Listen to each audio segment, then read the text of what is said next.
This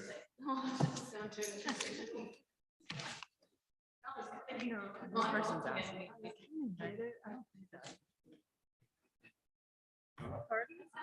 Oh, they're asking something. Who they are.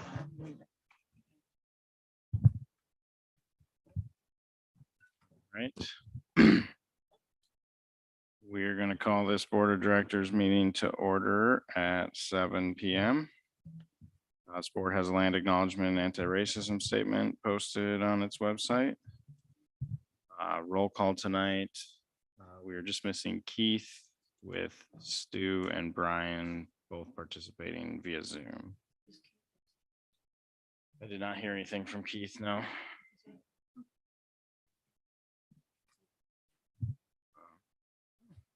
Very good.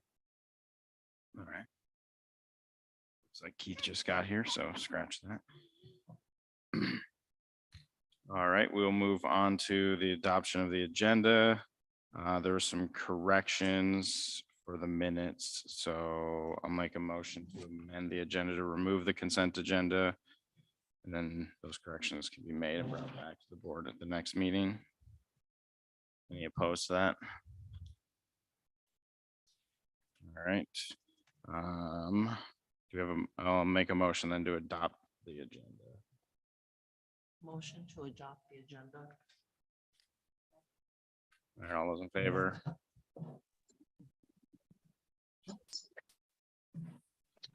All right, so we'll move on to announcements. Does anybody have any announcements?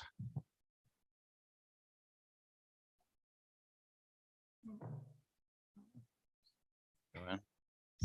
So just a reminder that all the committees are, not all the committees, but ACC, ACC, Long Range Planning, and the Finance Committee are all looking for volunteers.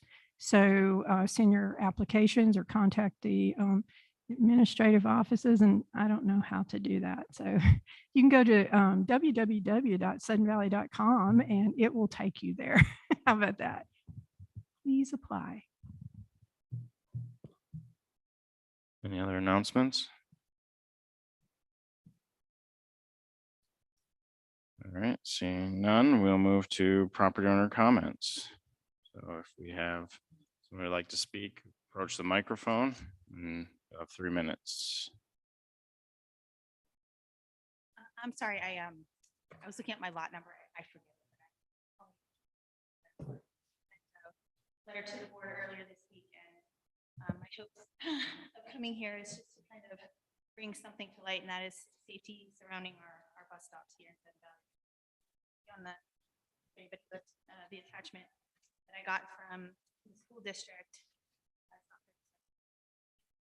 And I at the Huckleberry bus stop, and on a regular basis, just lighting, traffic issues, cars are speeding by, buses approaching, sometimes even, we're watching the cars speed right through the bus stop. So it's very concerning. At this point, like, we're bringing lights, we're trying to stand out in the road while we watch children. I just had requested in a letter a review of safety practices, and in terms of lighting, in terms of signage. I know that there's limited manner to do traffic enforcement or even stopping at stop signs at this point. I've been in contact with PD traffic. I've called Whatcom County traffic, and they're short-staffed.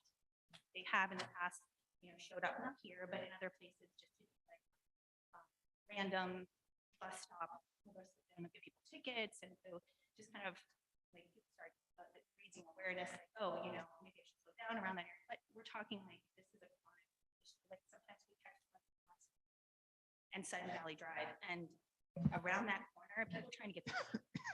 And about 20 feet in, our children standing. Near misses are pretty much daily, so I wanted to approach the subject proactively rather than after the fact. Bad happen, particularly to our children at these bus stops. fighting. So what I had provided in the email was just some ideas, because I don't believe in complete without offering suggestions or at least throwing them out there. I don't budget line items, priorities, but I'm just asking the board to please consider this a priority to look into, to investigate, to see what we can do. Surrounding bus stops. But that's not enforcement. Thank you. Any other comments? There's no one on Zoom, so just people here. All right, doesn't look like that's the case, so move to the general manager's report.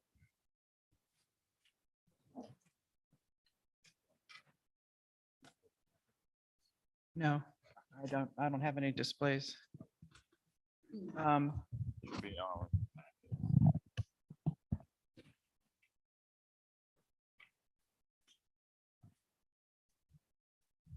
Thank you, AJ. December was a challenging month for the association with weather events, unexpected repairs, staff absences, and year-end activities all competing for our time and attention. As I reported last month, our snow removal team did a good job clearing snow and ice from the roads and keeping driving as safe as possible. Once the snow melted and the rains let up, they immediately turned to new challenges. Maintenance began repairing the parts of our infrastructure that had been damaged in the storms, and Turf Care focused on returning the golf course to good playing condition. Gutter repairs were made to the clubhouse, guard shack, and turf maintenance buildings. A heater had to be replaced in the marina restroom. Frozen pipes were replaced in the guard shack, and literally dozens of street signs were reinstalled. In addition, all snow removal equipment has been serviced to make sure that it's ready for the next event, and supplies of sand, de-icer, and salt brine have been obtained. I'd like to talk a little bit about building security next. SVCA uses an electronic card swipe system to control access to many of our facilities. In 2022, this system was upgraded.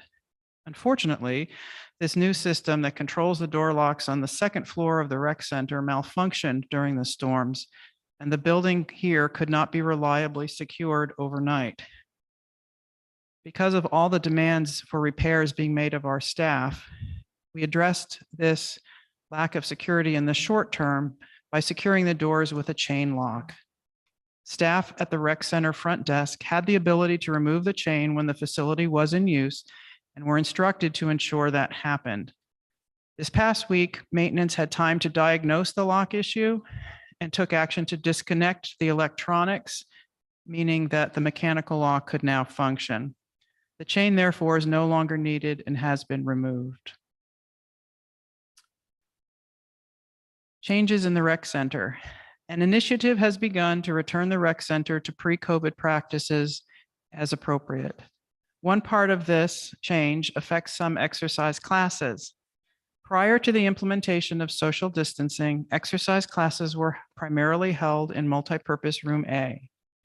We have asked classes that previously were meeting in the dance barn to move downstairs back to the multipurpose room, and are working to upgrade that room with the installation of wall mirrors and to make floor mats available. Many factors contributed to the decision to move classes out of the dance barn. First, the dance barn is configured to support video and live streaming of board and committee meetings, and is large enough to accommodate members who want to attend those meetings in person. Association meetings are now being held in person, and they take priority over other activities. The dance barn is very large, and it takes a lot of time to keep it clean. Opening it up for a class of just a few people when it is rated to hold 450 people is wasteful of SVCA resources when other more suitable locations are available. The dance barn generates income for Sudden Valley, and regularly scheduled classes are frequently bumped when someone rents it. This disrupts the class and takes a lot of staff time to coordinate.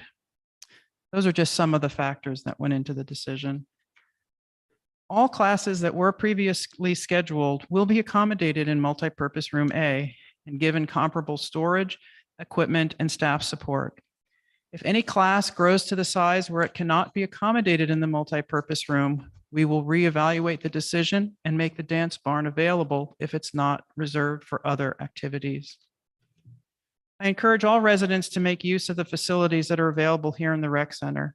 The front desk is staffed between 8 a.m. and 7:30 p.m., and they'll be happy to give anyone a tour and answer any questions about the facility. I'd like to talk a little bit about Marigold Drive next. Many residents have reached out to ask about the erosion that's been taking place on Marigold Drive in the area that Whatcom County improved last summer. While overall drainage has been improved, one section of the shoulder is experiencing visible erosion that could damage the new roadway. SPCA has worked with the county to mitigate this issue and take steps to find and resolve the root cause of the erosion. Initially, we placed sandbags to temporarily divert water from the roadway. This was ineffective in managing the large amounts of water generated by the recent storms. Plus, those sandbags didn't hold up so well to plowing. So the county has agreed to take additional steps. The gravel shoulder will be reshaped to direct water away from the asphalt road edge and then will be resurfaced with larger rock. This work began today and should not disrupt traffic as it is confined to the shoulder. We will continue to monitor the area, attempting to identify the source of the water, and will then work with the county to seek a more permanent solution. Last on my update for tonight is the capital projects update. We have 4 that are currently in process.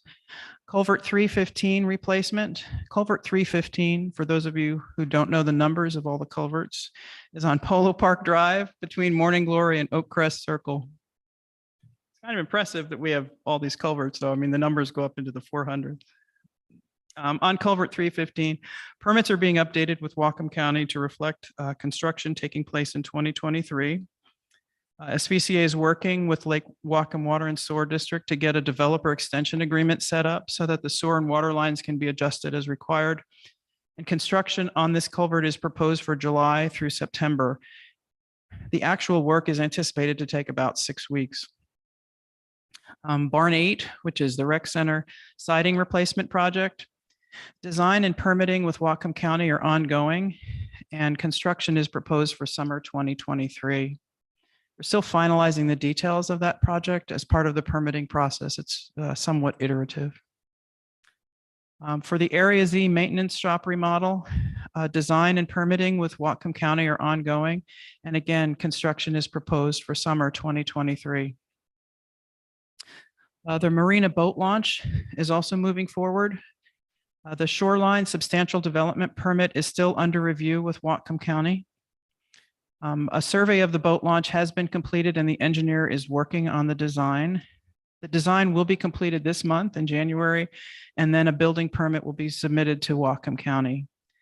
We do plan construction for the summer, but it unfortunately is entirely dependent on when Whatcom County issues the permits. The permit timeline is completely unknown and could take a few months or many months, and we have no control over that. But we are on top of it. We'll keep checking in, and we'll keep letting you guys know what the status is. The remainder of my report, which the board has received in hard copy and which will be posted to the website tomorrow morning, includes updates from each of our departments. So I encourage everyone to go to the website and check it out. Thank you.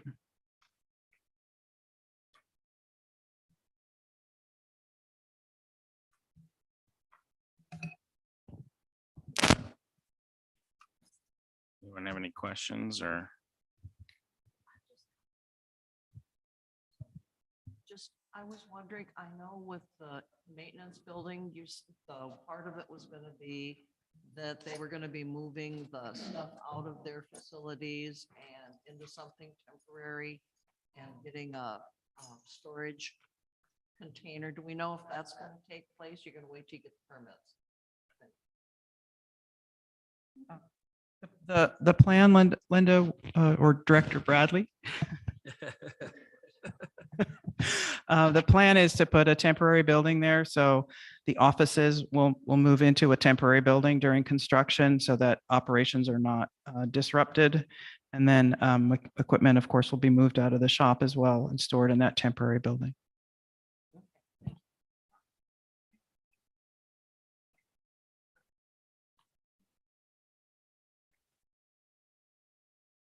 Any other questions? All right, we'll move on to the next item. So we have a few items of board orientation still to kind of wrap up. So to start, I just kind of wanted to give the board a brief overview of kind of the strategic planning stuff that has happened over the last couple of years. Basically, these are the high notes of kind of how we, look at making decisions and how we guide our decision-making principles across like the organization. So a couple years ago, we spent time with the strategic planning team, which was the board, long-range planning, the management team. And we redeveloped and developed a new mission and vision statement and created some strategic priorities and that would help guide us getting to that vision that we set. And so I just kind of wanted to go over and highlight kind of some high level stuff and how, this will kind of show you a little bit, about how the board, should plan and make decisions. It also is a guideline for Joanne to implement across the association as far as the management structure and the day-to-day operations. So the first slide is the Sun Valley purpose. And so this is outlined in our articles of incorporation. And so you can kind of read there, but in general, it's to acquire and hold title and trust of the common areas to the benefit of all lot owners out here, and then to collect assessments, and it outlines, some of the main things that we're supposed to be collecting assessments from the members to pay for, and then outlines engaging in social community activities and maintenance of our facilities, and then references our bylaws. And so the purpose is kind of the starting point. And from the purpose, we then spent some time, I think we had like 2 meetings developing the mission and vision statement, which are on the next page. And so, yeah, I think, Linda was on the board when we developed this. Nancy, were you NNE chair? Or no, Linda, you were the NNE chair. Okay. It might have just been me and Linda. Or no, Sonia was on there too. Or yeah, Sonia was on long range planning. And Keith was. I was there as well. Sorry. You're not here. You're out of sight, out of mind. But so what we developed was our vision of Sun Valley as a sustainable and collaborative community where natural beauty, recreation, and civic engagement create a strong sense of belonging for our diverse membership. And then our mission is to foster a livable and inclusive community through exceptional service, transparency, and responsible stewardship of our shared resources. And basically the mission and vision, from there, we broke that down further into some like key overarching priorities that we're calling strategic priorities. And these are things, that we identified that would help guide decision-making to help us, reach our mission and vision statements. And so those strategic priorities were sustainability, collaboration, natural beauty, recreation, civic engagement, quality of life, and diversity and inclusiveness. You can obviously read further. Those are kind of defined a little bit. And then, it's basically, you know, the board's job to try to set these priorities for the association and how the organization will operate. And then, you know, from this, you know, we'll work with long range planning this year to finish our comprehensive community plan for our long range plan. And this all is basically, you know, a preliminary effort to that. As these priorities should be kind of guiding our long range plan. And then all that kind of ties into capital planning as well. And so on the next page, I just took a brief summary from the budget materials from this last AGM. I kind of highlighted the major projects that we have planned for this upcoming year. You know, so Joanne's already highlighted a couple of them in her GM report that are, you know, moving forward with like this barn and the exterior restoration.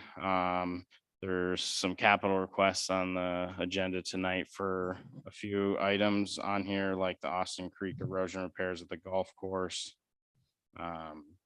Yeah, main thing, you know, recreation area, tennis courts. A lot of this stuff. Some of it comes from things that happened, you know, like the Austin Creek erosion repair. We had erosion from the November 2021 floods on the golf course. And so those all need to get repaired. They likely could have some in-stream work and stuff. So they're going to need to get repaired in the summer when the watershed window opens. And the fish window is actually, I think, different than the watershed window.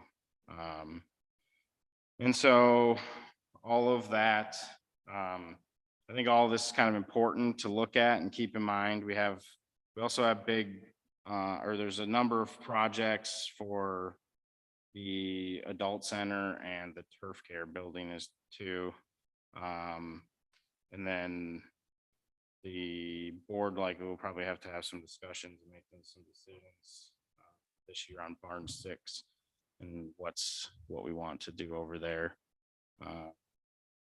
And then there's road projects planned as well. And so I think it's important to keep all that in mind when we talk about, you know, as we put together a work plan for the board for the year and kind of the things we're going to work on. And we're going to spend some time at the next meeting kind of talking about some of that and trying to put that in place.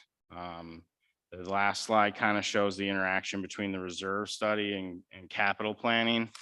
Most of our capital planning, you know, we're kind of looking on like a 10-year scale. Our reserve study goes out 30 years, but they kind of mirror each other and marry up.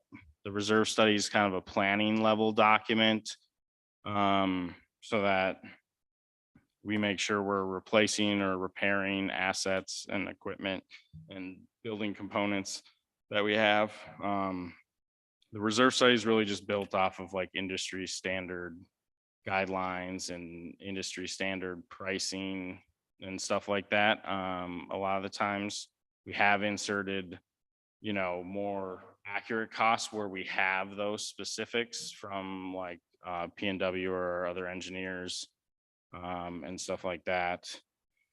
But the reserve study, you know, there'll be things like there'll be a capital request later for a sander. You know, it is scheduled for replacement technically next year. And so, you know, sometimes things break earlier. Sometimes things may need to be able to be repaired and you can make them last longer. I know we've done that with like the golf cart fleet in the past and stuff too. The reserve study kind of helps guide and make sure we're keeping track of everything and looking at everything. And then our capital planning documents really is where we're putting like, you know, the plan in place for that, you know, at the minimum that next year, you know, and putting that 10-year outlook. You know, things can obviously always change, especially if we have, you know, weather events that create issues and needs arise, and some needs may go away and things like that, depending upon decisions that are made. So Yeah, I just kind of wanted to give a brief overview of that. You can go back and on the YouTube page, we have the strategic planning meetings on there, so board members can definitely go back and watch that kind of process and how it unfolded. And yeah, we'll probably, as we look to put together these work plan for this year and stuff, and we'll also start, some planning for the next 3-year cycle. We kind of have our bylaws outline like a 3-year planning cycle with the long range planning committee. So we're in a 3rd year to implement like a new survey this year for the community. So we'll have spent some time, figuring out what questions we may need to put on that. And that could be based on, some of the projects that we have going, some of the projects that are a couple years out, and to try to get more information from the community about those. And that, can help guide, what the board is spending their time working on and that type of stuff. So I don't know if anyone has any questions about that. It's just kind of a brief overview.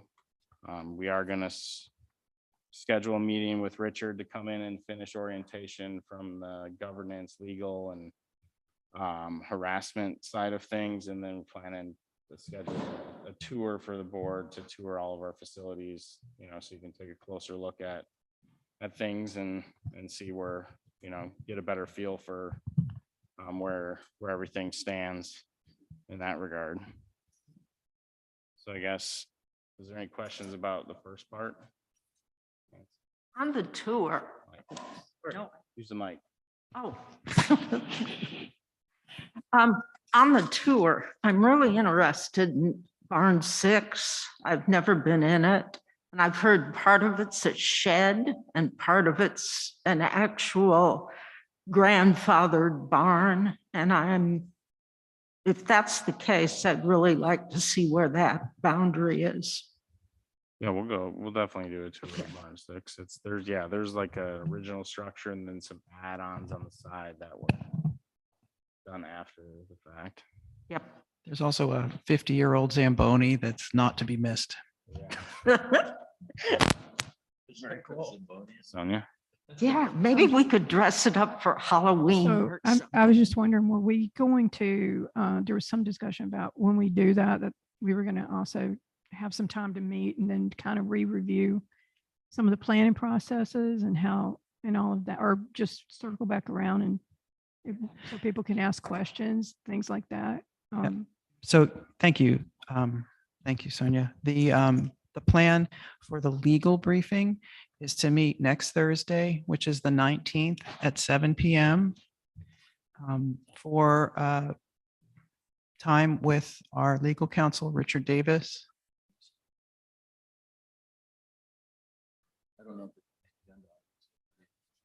Is that competitive with ACC, Keith, again? Okay. Well, at 6. Yeah, it's at 6 o'clock, but I don't know if there's any agenda items or not. I haven't seen the agenda yet. So hopefully there was only one additional last week. So maybe there are none. I don't know yet. You say 3? There are 3. Oh. So that should work in the hour. Fast. Yeah, that should be fine. Yeah. If it's okay with you. Oh, of course, yeah. But the second activity that people have asked about, the tour, the proposed timing for that is Saturday, the 21st, between 10 a.m. and noon. And the plan would be to meet here in the barn to start our tour and to take some time before we leave talking about the facilities that we'll be visiting and noting some of the elements that are of interest in each of those locations.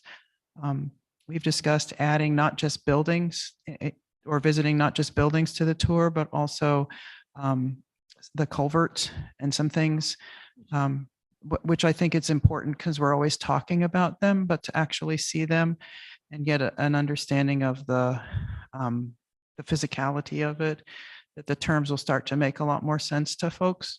And then after the tour to gather again, and as Sonia was describing just now, to talk a little bit about in more depth that strategic planning process and the excellent introduction that AJ just did for us all was meant to get you sort of situated so that some of the materials included in your binders and available both on YouTube and on the website would then make a little bit more sense to you. So hopefully you'll have a chance to take a look at some of those materials and bring questions and ideas back to that meeting on Saturday. And then having been sort of oriented to this, this concept of how, what we're meant to do, our purpose, mission, and vision, through that planning process translates into the activities that you all are responsible for pushing forward and directing. Because the day-to-day operations is one thing. I can take care of the locks mostly and the gutters, but determining those priorities and setting the budget, that's what's really driving the association forward and setting the tone for the larger organization. So hopefully you'll start to see that these individual activities come together to give you a sense for how you can impact and affect the direction of the association. Nancy and Linda? Is the meeting on the 19th with the lawyer in person or is it remote We'll do it in person. here? Yeah. Yes. Okay. And the tour, after the tour, which is supposed to be from 10 to 12, we were going to meet and discuss things. Is that the discussion starts at 12 and then extends? So the tour is that whole 10 to 12, and then there's the add-on discussion? Or are you envisioning it all gets done in 2 hours? We're hoping it can get done in 2 hours. We'll meet very briefly here, break into 2 groups, move quickly to the tour and go through the various buildings. The 2 groups will work like one set of people will go in one direction and the other group will go in the reverse direction. And then we'll gather back here for probably 20 to 30 minutes of questions and further discussion. Do you allow cameras? Is there any camera limitation or No, anything? there's no like reason you that? can't bring a camera Okay. on a tour. Yeah. Can't have. Linda? Oh, sorry, I forgot. Just and Sonia? usually we have the insurance guy gonna be here. Rich, are we gonna have time to ask him about our different policies and how we apply to the association?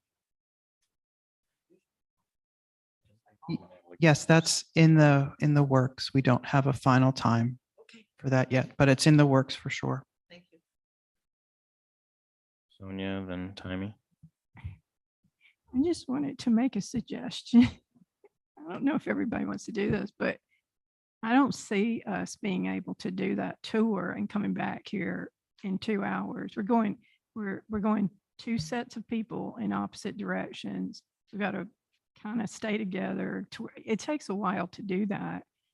I was going to say, if we tour and we come back, maybe we could order pizza and have lunch over here and then have the meeting, maybe. It's just a suggestion, but I like doing that. Okay, I can certainly facilitate that. I'm good at ordering pizza. Do we need a vote on pizza? I don't think so. I don't like to see the stuff. Well, we can do an individual tour when you get back. I wouldn't need to Okay. see all the things, but the coverts and the barn, that's. Okay. Well, we can, Picture of Yeah, the that takes- sure Zamboni. we can Yeah, figure maybe. something out too. And, I think I've heard. might be able to find some time, a different time to be able to go with Joanne and tour something.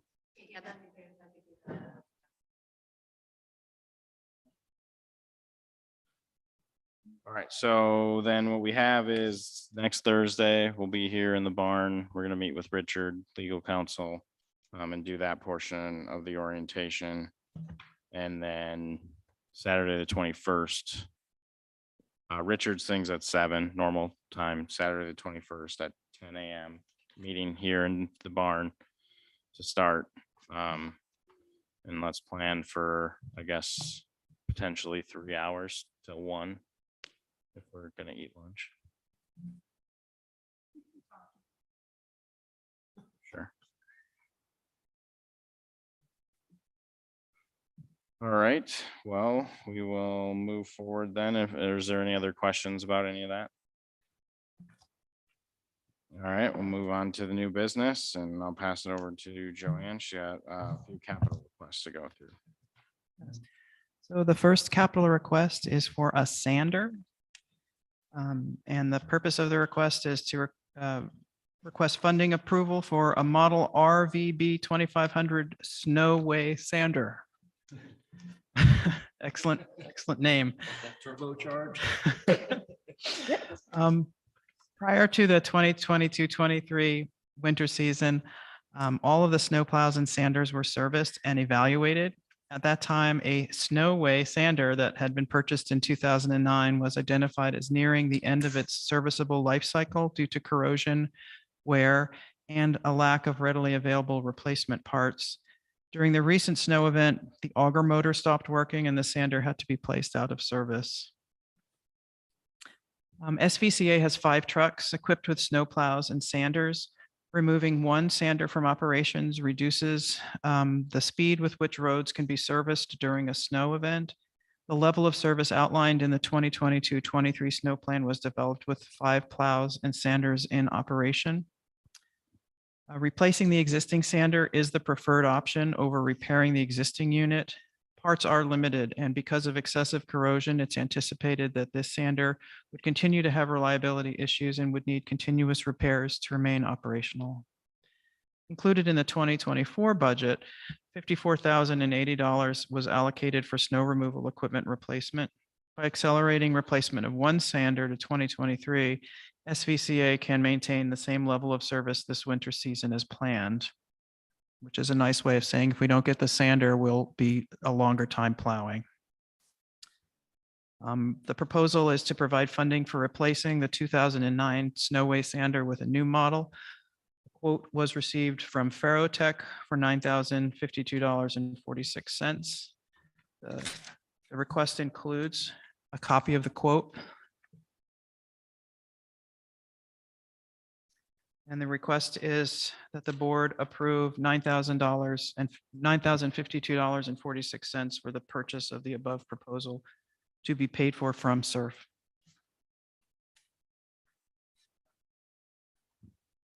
All right, I'll make a motion that the board of directors approve the allocation of $9,052.46 from the SURF fund for purchasing a new Snowway sander. Second.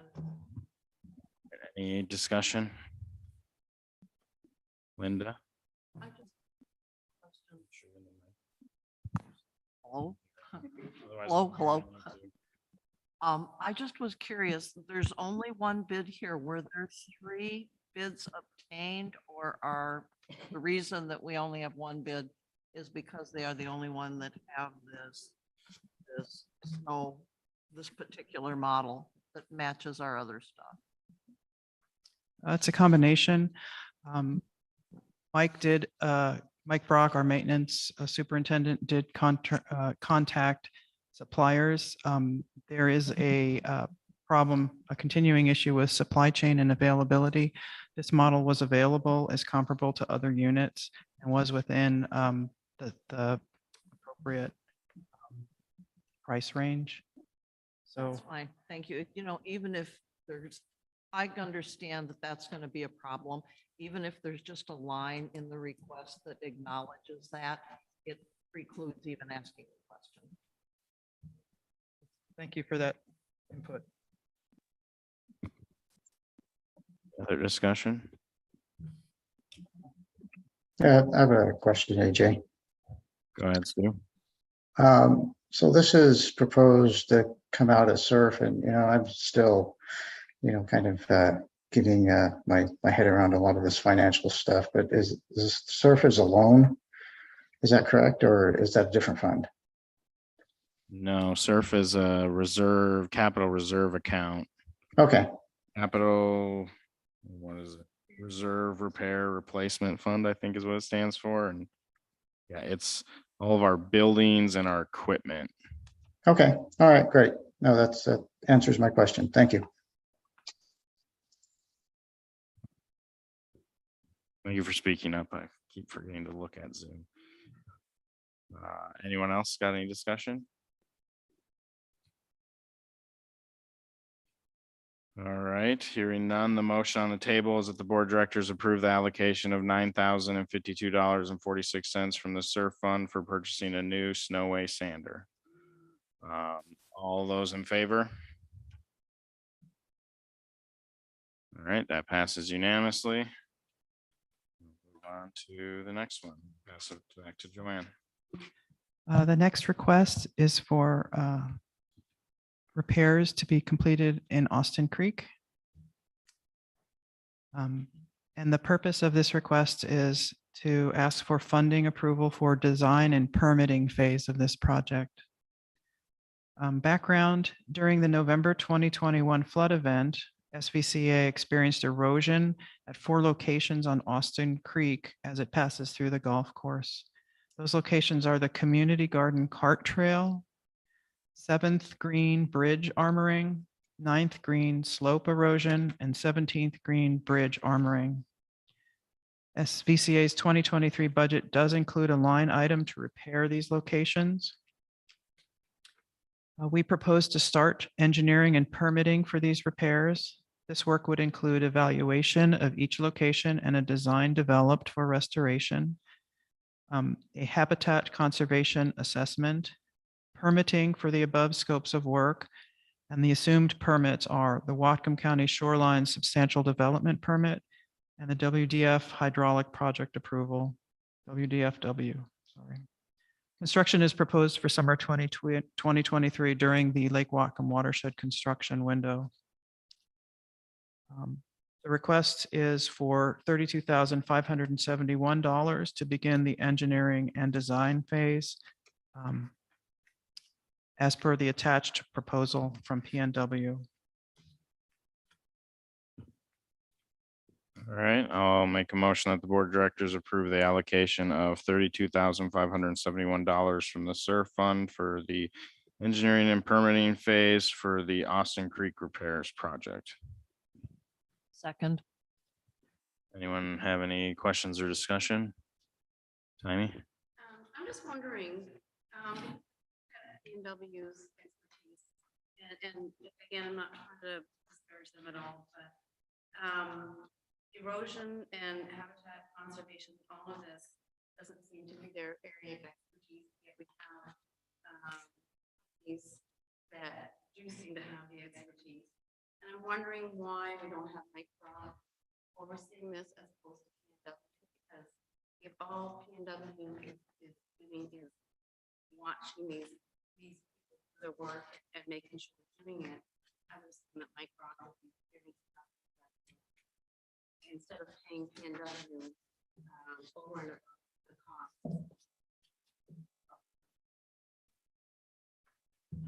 cost. I think that's a very good question.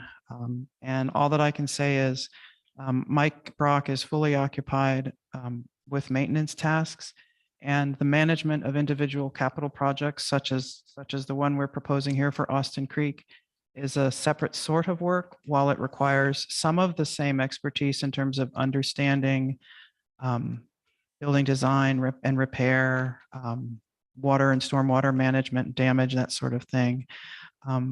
It's managing these individual capital projects is very different than managing a staff and keeping up with day-to-day activities. And there is a separate set of expertise that PNW brings to the table, which is a knowledge of the available vendors, ongoing relationships, understanding of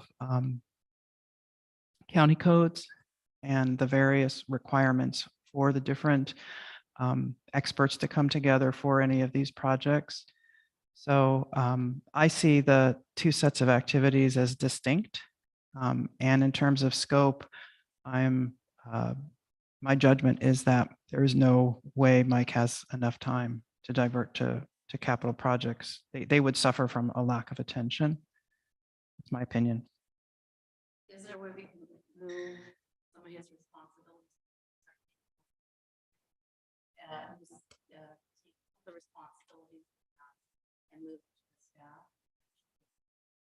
You know, that's much because we do have these experts and it's not fair to be able to do the projects, in my opinion, without a lot of oversight. So I'd basically do what P and W is for a living. And I can tell you that like at the county as a project manager, you're managing consultants. Like we hire consultants who have expertise to do things, but there's a level of coordination and management that comes from everything that you need someone, you could, P and W could do it, or, you could pay someone at Impact who makes significantly more to do that same work on behalf of us. We've gone down that road before with like Wilson Engineering, where they did Mhm. project management stuff for us, and, those engineers cost significantly more than what Tyler does at P and W. And P and W Tyler has a very good familiarity with the association. He's been working on, it's not just this project, he manages all of them, essentially all these capital projects that come through that are actual projects. Obviously he's not managing anything when it comes to purchasing a sander. That falls right in like Mike's wheelhouse, but like it is significantly more work than you would think trying to manage and oversight the consultants. Because while they are experts, they still are not perfect. They may propose something that's not what the association necessarily wants. And so Joanne has to work with Tyler to make sure, those things are addressed. There is the potential in the future we could, have a staff position that has some capacity to dedicate to that with in-house, but we would have to, I would want that to come from Joanne to make something like that, and whether she thinks that's, a better value than what we currently get. So, yeah. Yeah, I'd just like to point out that one thing that has occurred over the last year by running all capital projects, having him have oversight, what he does is he looks at them, some of them that are that can be handled in-house, he just passes them over to Mike, right? And then a lot of these things, we either contract directly with them or we contract through him. It kind of depends on what the project is. But as an example of why it's really important to do this and have someone that's a little independent of these engineering firms is like the dock. If Tyler, even though he was under contract with the association, no one in the administration told him that the dock was being replaced. If he had known that, immediately he would have told the GM, hey, you can't do that, right? You have to go through this permitting process. Here's everything. You have to be ADA compliant, blah, blah, blah. But what happened is it went through staff, and staff isn't trained properly on a lot of these things. So that is a level of expertise that he has to stay on top of, and everything. And so this past year in 2022, that's one of the reasons all of those projects were able to come in on budget or under budget, because there is something to be said about viewing all of these things holistically and being able to work them. Like there were some issues that came up and he was able to pull a construction crew that was like waiting for the bridge to get installed. And we were able to use them at a discounted rate to do other work because of that relationship and how he worked with them. So there is a cost benefit to that for the association, I think.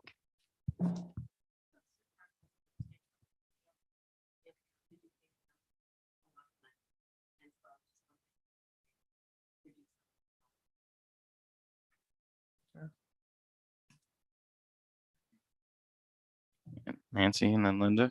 Sonia beat you to it. The dock was exactly what I was going to bring up with regard to the benefit of Tyler.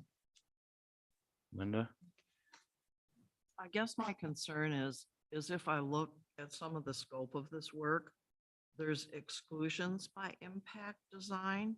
And one of them is the HCA. And I'm wondering why, if that has to be done by another professional, why that cost isn't in here. And they've got other work. They exclude any critical areas work, any geotechnical work, survey work, architectural design, structural engineering, landscape design, which you're going to need if they're working on the stream, bed there.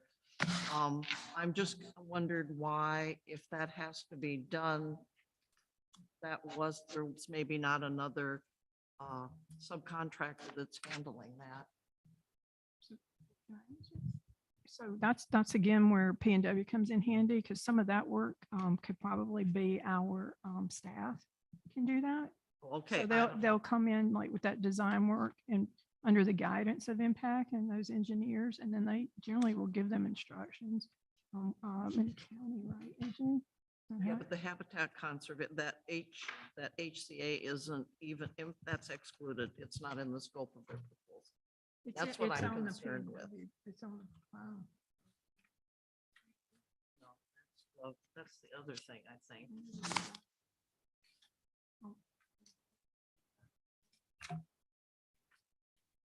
It's an allowance, but what I'm saying, there's an allowance in there. But if we're looking at people that are gonna do the work, that, why isn't there something in, that's all. That someone's been selected to do the work, that's all. I don't know that anyone's been selected to do the work because I don't think they know the scope of that work until they determine what the extent of the repairs are.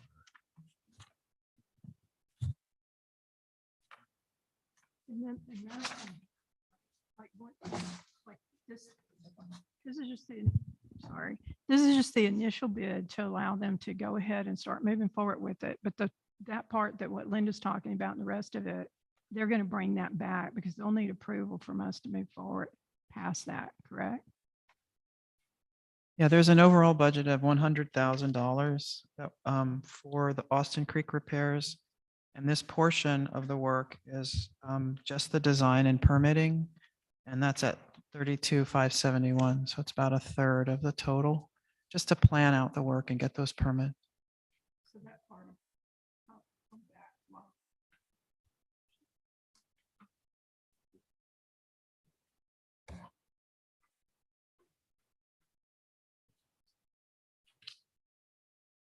Any other question or discussion?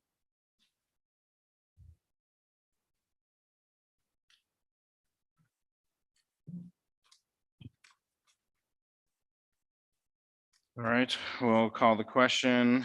Then the motion on the table is that the board of directors approve the allocation of $32,571 from the SURF fund for engineering and permitting phase of the Austin Creek repairs project. All those in favor? Passes unanimously. I'll pass it over to Joanne for the last capital. The last capital request this evening is for the Gate 9 bus shelter roof. The existing roof on the Gate 9 bus shelter is aged, like me, and requires replacement. The 2023 budget includes a line item for replacement of this structure's roof. So it is budgeted work.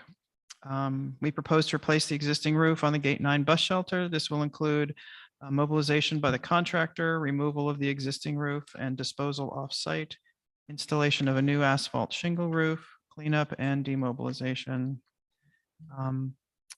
So the proposal is to authorize this replacement as per Cool Runnings construction proposal. It's attached.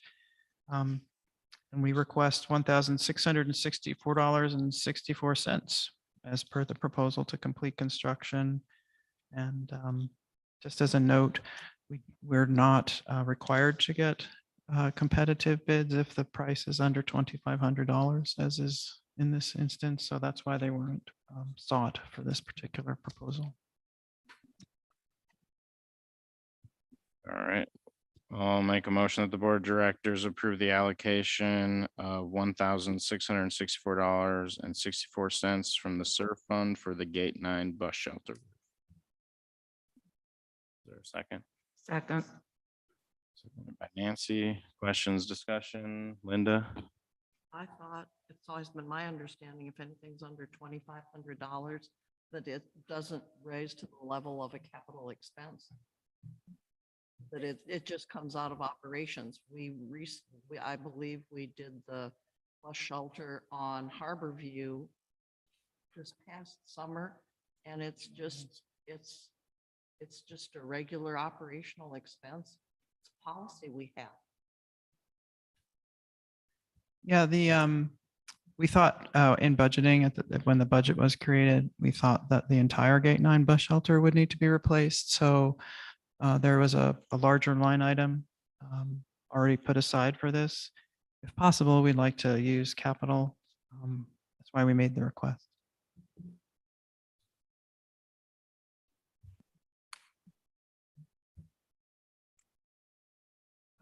Any further discussion?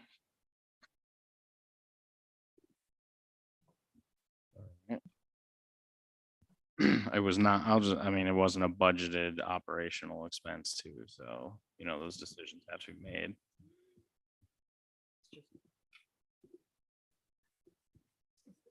That doesn't mean it can't be capitalized. It just means that's where we require capitalization to come to us. So Joanne's telling us it's not a budgeted operational expense. Mike doesn't want to pay for it out of his operational budget. And so he wants the capital money so that his operational budget remains intact for the things that he had planned. Because this was supposed to be a capital project. Much larger capital project Yeah, that would have fallen under those requirements. would have been over 25, yeah. So Mike is really, really good at managing his budget, departmentally. And what we like what you're talking about, because I know what you're saying, like last year, how we did it. But we, like the board was tended to manage that budget because we didn't have a maintenance manager that actually could. And so staff and the board, was having to deal with that. Mike does manage his budget really, really well. And so that's actually what AJ was saying, is that Mike wants, he doesn't want to be surprised, right? If this is a maintenance, if this is an issue that we've already budgeted for and planned for out of capital, we still have to, it's still going to show up on our reserve studies. It'll still show up on our capital planning because that's how Joel sets those. And so Mike would prefer that we keep it clean and not dip over into his budget to do it. Take it, we save in reserves. That's what the reserve study does. And so what he's asking is that not to deplete his budget and not use the reserves as they were allocated. So that's what happened.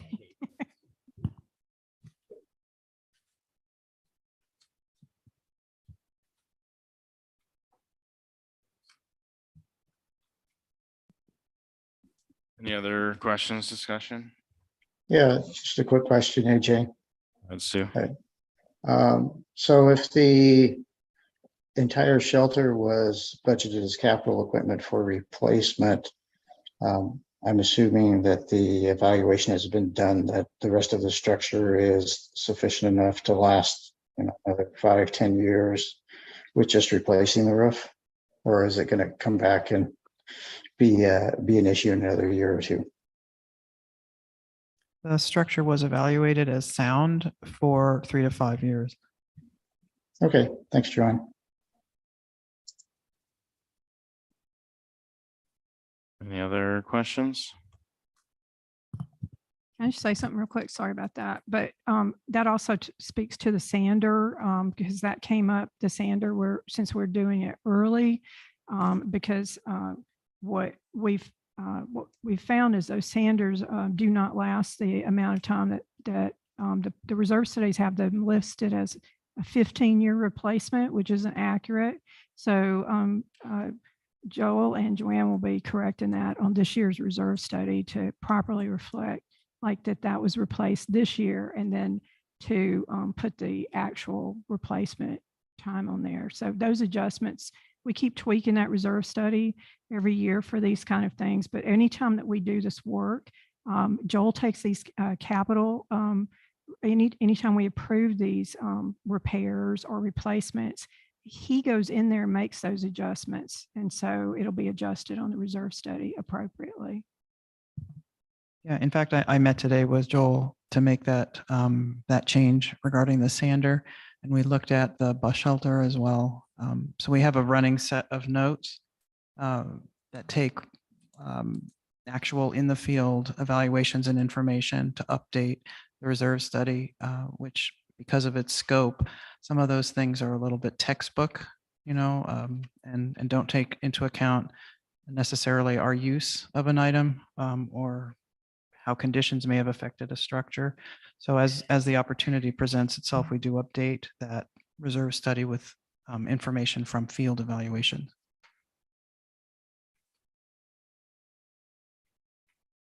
Any other questions?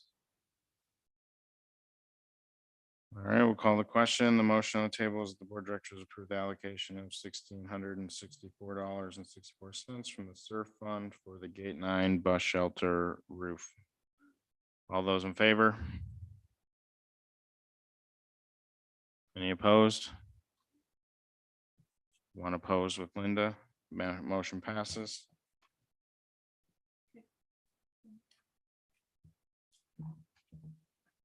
All right. We'll move into closed session then. Do we have a motion to do so? Motion to move into closed session. Second, all those in favor? All right, passes. Move downstairs.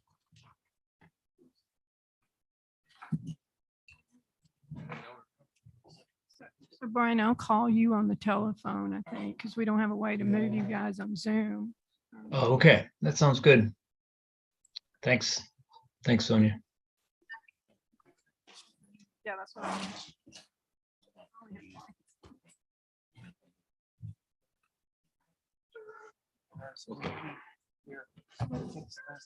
Oh, good. Okay, yeah, I guess I missed that sections.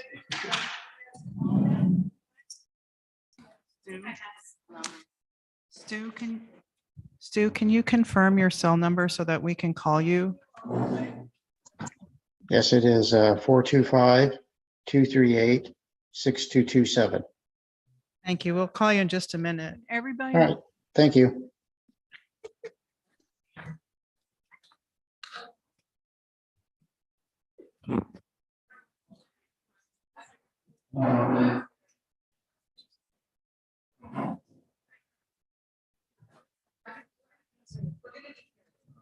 This isn't mine, so if it goes missing, work will be telling me why you're using it for personal use. Yeah, I got mine too.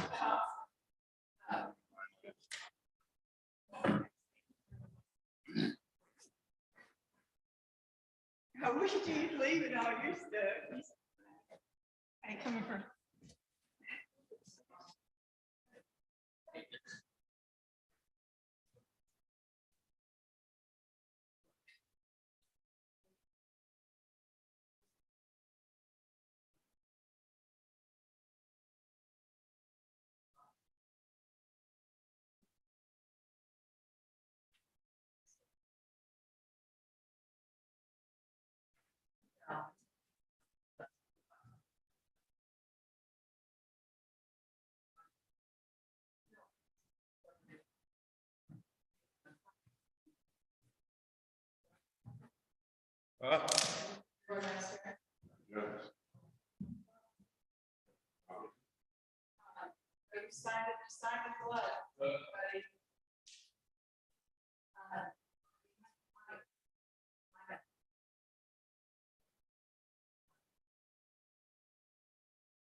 mind is walking.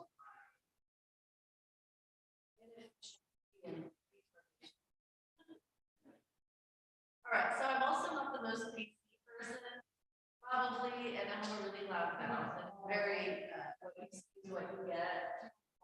I'm not shy, no, I think I'm okay, but,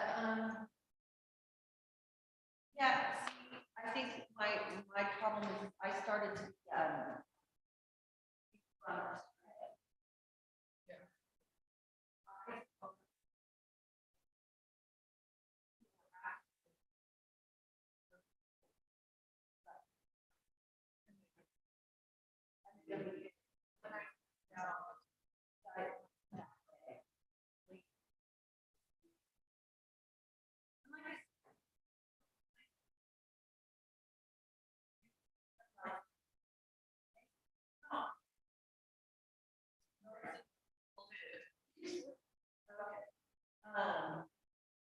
that's kind of when I just started.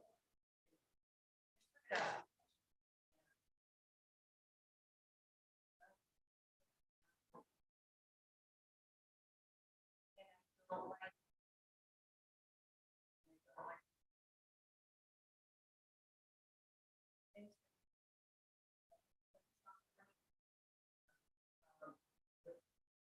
I like.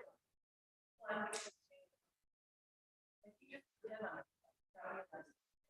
Probably I wasn't. Work. So, you know, what happened is she.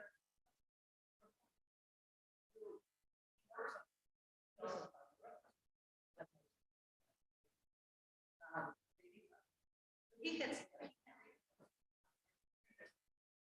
So I read it.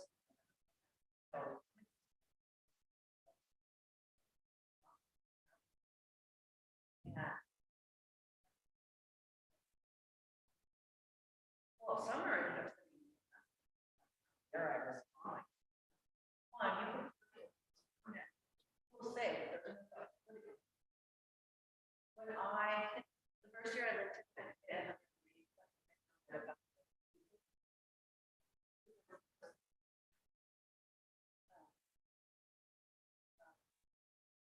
And so I posted about it. My house was full. Yeah. And I was like, yeah, I understand.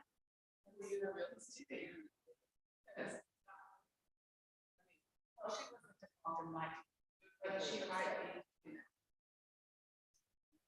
Right, so anyway, and I. So, it was multiple. And so I just. And you know what? Because I did that, other people started.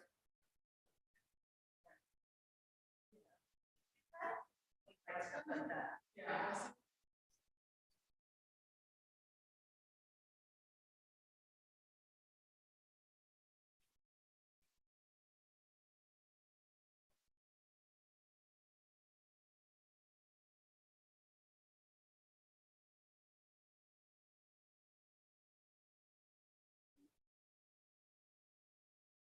It's.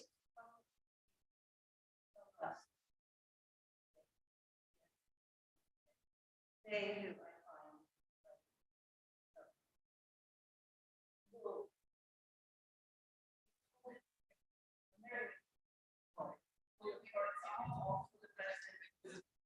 If anybody challenges them. No, I was trying to.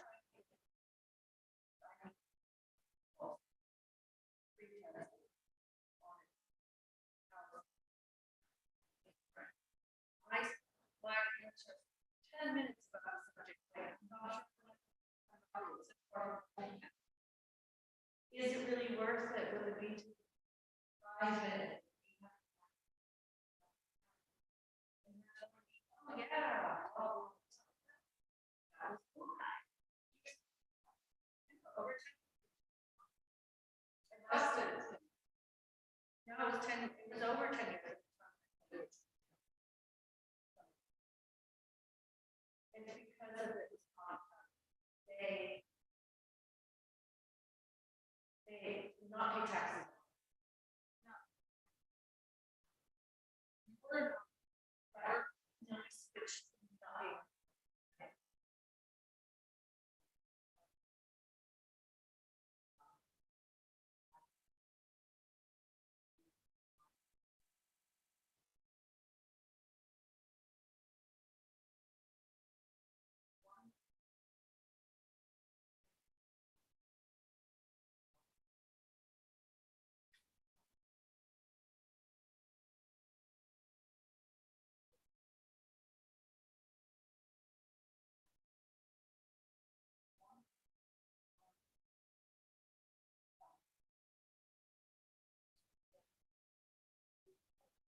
For volunteer position, people are not getting paid, right?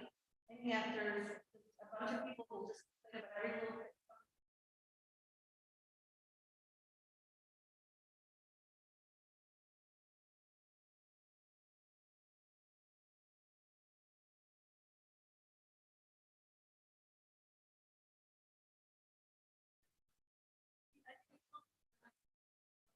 It's kind of like work, right?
I,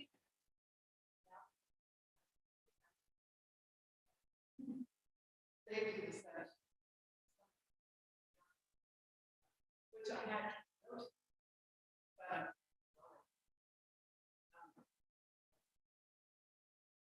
She was very gentle.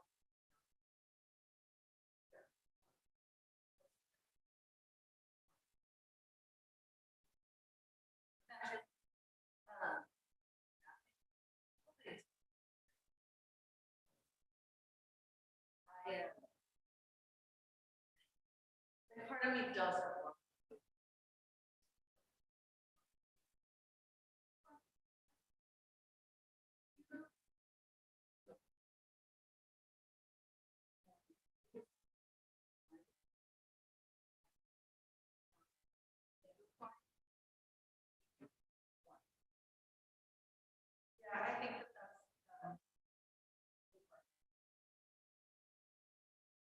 life of my life. And I'm very low stress, going everything. And I can't go over. But at the same time, I got pissed off. Because I was listening. And I'm not one that eats. But when that happened, I was very upset. One, you're losing. Two, you waste money. There was an election coming up anyway, why you have to? AJ was one of the people who done it for me. I'm assuming it's really the election here too. Yes. So, that's kind of where I'm like, now I'm kind of. And so now I'm involved. And that's how I. That's the same exact thing. I didn't know.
I'm sorry, this is such a minor thing on the scope. It's a lot more pressing issues.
Just sometimes like, you're not helping her. That's okay. And I feel like a lot of ladies know. I mean, I'm retired, but I'm not going to drive and everyone needs to go to the valley to find problems. Unfortunately, not take care of it.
And then I trip up to my mess.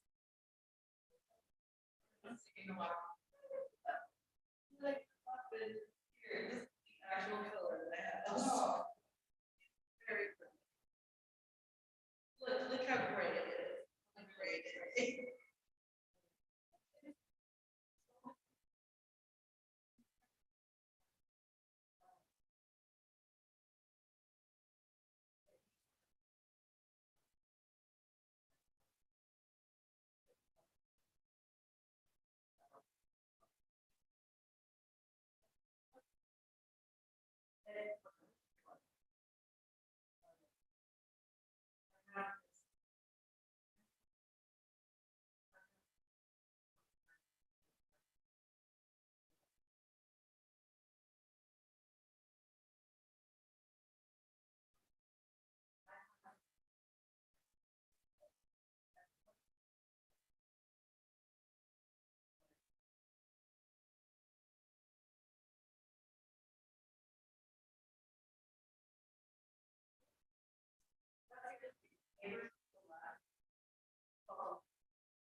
One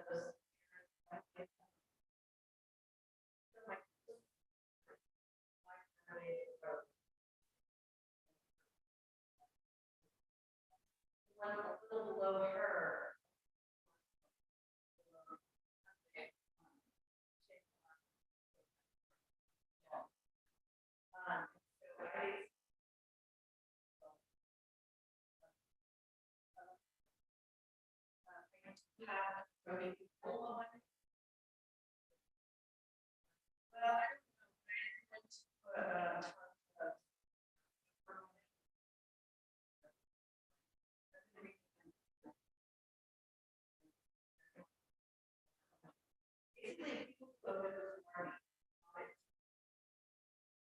Whoever owns.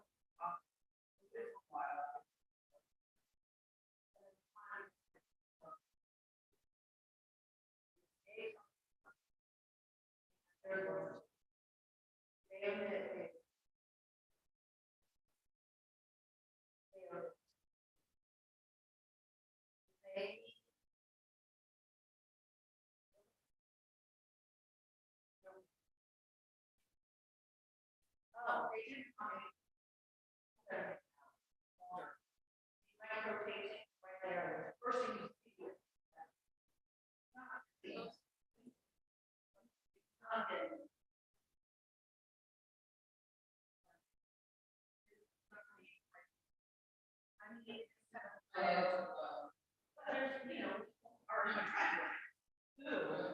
Okay, you look at the door, boom, okay. So I.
Really good. And then live stuff.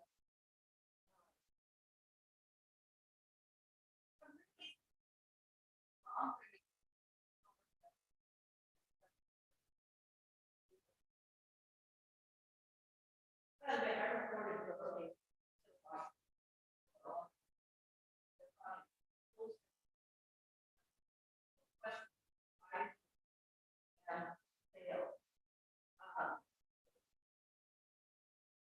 Oh, yeah, I sent the. I did it.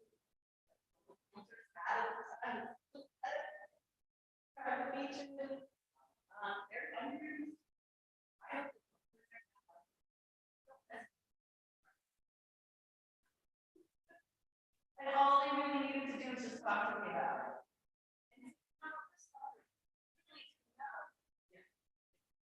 Well, you know, it's something. So many things where it's just like, you know, it's just. You have to eat and think about it. And then you stop and you. And then she actually had the balls migrate.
We were bad mouthing every single one of you the whole time. I'm actually joking, so don't believe anything I just said. Or you just slapped me. Everything up while we were gone.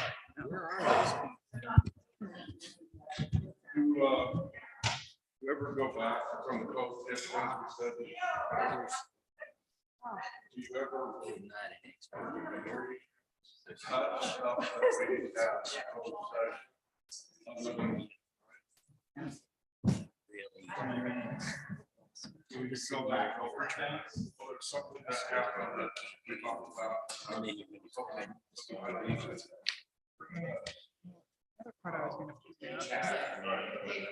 His line.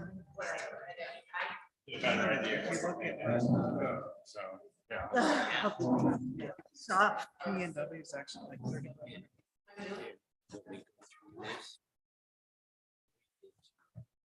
Present it again.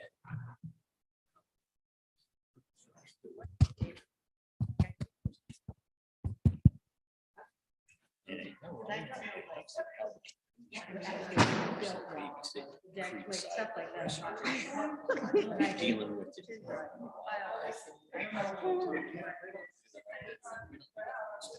I mean, just permits are such a big piece of everything. That's not a maintenance price function.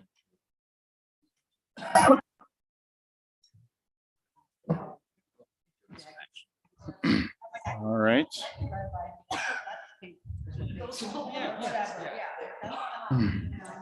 Is everyone up? All right, well, do I have a motion to move back into open session Move to go back into open session. at 8:45 PM? Second, all those in favor? Aye. All right, the board will make take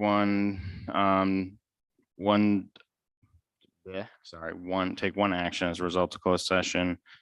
I move that the board of directors ratify the executive committee's decision to appeal the DOR ruling regarding the transfer fee refund. Second. All right, all those in favor? All right, that's ratified. And Stu abstained. All right, and that is the end of the meeting. So we are adjourned. Wait to do that all night. No.